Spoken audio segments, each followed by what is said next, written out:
La pile Daniell.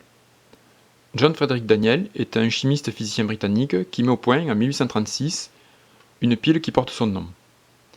Nous allons voir dans cette vidéo comment compléter pas à pas un schéma de pile Daniell et comprendre son fonctionnement. Tout d'abord, une pile Daniell est constituée de deux demi-piles, une première demi-pile en zinc, constituée d'une lame de zinc plongeant dans une solution contenant l'ion Zn de plus, et une autre demi-pile constituée d'une lame en cuivre plongeant dans une solution contenant du sulfate de cuivre, c'est-à-dire l'ion Cu de plus. Ces deux demi-piles sont reliées par un pont salin essentiel au bon fonctionnement de cette pile. Les deux lames métalliques sont reliées l'une à l'autre par un résistor et un ampèremètre qui va nous permettre de mesurer l'intensité du courant. La mesure de l'intensité du courant montre que le courant sort de la lame de cuivre pour aller vers la lame de zinc. Ce qui signifie que, d'après le sens conventionnel du courant, la lame de cuivre joue le rôle de borne plus, la lame de zinc de borne moins. Par conséquent, puisque les électrons à l'extérieur de la pile circulent dans le sens inverse du sens conventionnel du courant, ces électrons sortent de la lame de zinc et vont rejoindre la lame de cuivre. Ainsi, au niveau de la lame de cuivre, des électrons arrivent. Ces électrons vont être captés par des ions Cu de plus, et donc au niveau de la lame de cuivre, une première réaction va avoir lieu. Cu de plus va réagir avec deux électrons pour donner du cuivre solide. Nous allons donc voir un dépôt de cuivre se former sur la lame de cuivre. De la même manière, puisque les électrons sont issus de la lame de zinc, un atome de zinc de la lame va libérer deux électrons et libérer en même temps un ion Zn de plus dans la solution. Par conséquent, nous avons une deuxième demi-équation, Zn donne Zn de plus deux électrons. Ainsi, au niveau de la lame de zinc, nous avons une oxydation, au niveau de la lame de cuivre, une réduction. Le rôle du pont salin. Puisque du côté de la lame de zinc, des ions Zn de plus sont libérés, on enrichit progressivement cette solution d'ions Zn de plus. Or, une solution doit toujours rester électriquement neutre.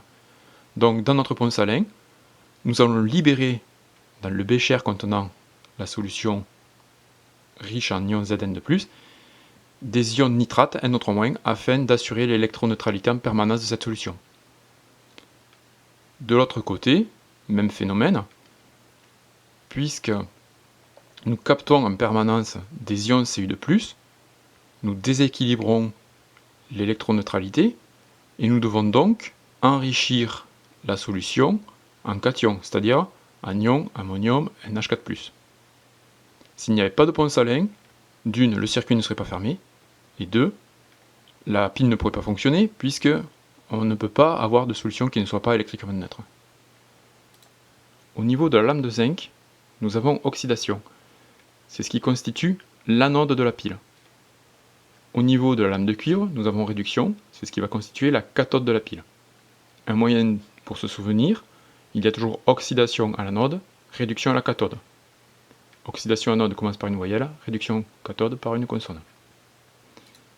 Si maintenant nous plaçons un voltmètre au-dessus du résistor et de l'ampèremètre, nous mesurons une tension de l'ordre de 1,10 volts.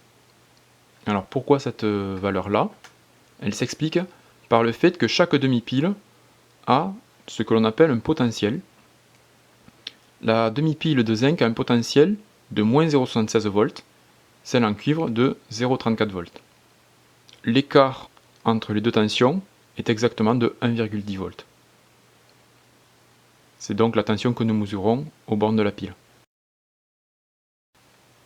Pour écrire l'équation de pile, nous consommons des ions Cu de plus, nous consommons du zinc solide, et nous formons du cuivre solide et des ions Zn de plus. L'équation de pile s'écrit donc Cu de plus Zn, une flèche donne Cu plus Zn de plus. Des ions cuivre vont être transformés en cuivre métallique. Nous allons observer une augmentation de la masse de la lame de cuivre, et dans le même temps, puisque des atomes de zinc sont consommés pour donner 2 électrons et des ions Zn de plus, nous verrions une diminution de la masse de la lame de zinc.